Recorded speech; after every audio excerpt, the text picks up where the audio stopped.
Hello, in this lesson I will show you how you can make higher resolution than allows your monitor. Then follow my steps.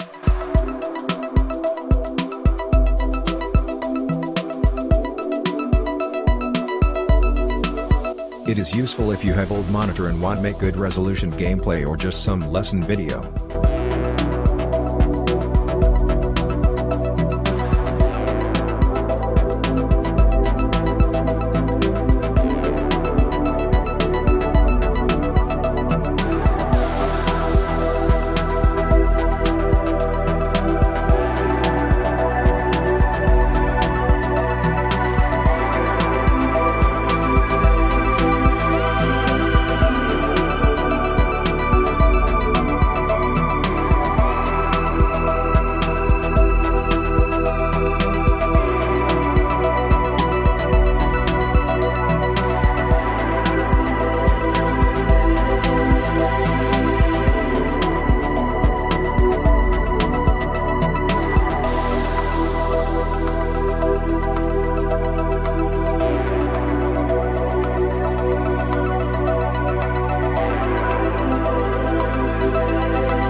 Thank you for watching.